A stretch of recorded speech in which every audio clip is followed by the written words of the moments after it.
గృద్రసి వాతము అంటే సయాటికా సమస్యతో బాధపడుతూ ఉన్నారా?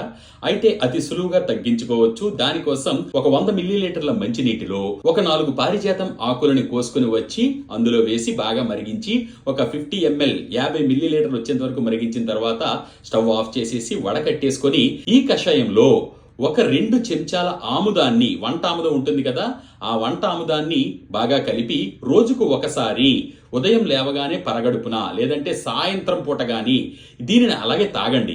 తాగిన తర్వాత మీకు 2-3 విరోచనాలు కూడా అయ్యే అవకాశం ఉంటుంది. ఏమాత్రం భయపడవలసిన పని ఉండదు. ఈ విధంగా ఒక 30 రోజుల పాటు చేస్తూ ఉంటే గృద్రసి వాతము అంటే ఈ సయాటికా, గృద్రసి వాతము అని ఎందుకు అంటారు అంటే, గృద్రసి అంటే సంస్కృతంలో రాబందు అని అర్థం.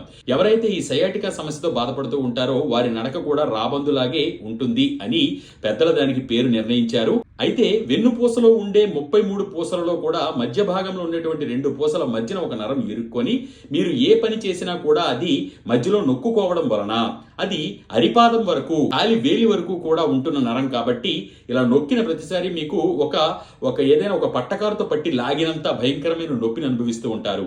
ఆ నొప్పి నుంచి పూర్తిగా విముక్తి మీకు కలుగుతుంది ఇప్పుడు నేను చెప్పినట్టు చేస్తే గనక. మరి దీని గురించి పూర్తి వివరాలు, దీనికి సంబంధించిన ప్రకృతి సిద్ధమైనటువంటి పరిష్కారాల కోసం అయితే మాత్రం ఇక్కడ ఇచ్చిన ఈ నంబర్లకి సంప్రదించగలరు. నేను డాక్టర్ ప్రదీప్ వానపల్లి. సర్వే జన సుజనో భవంతు.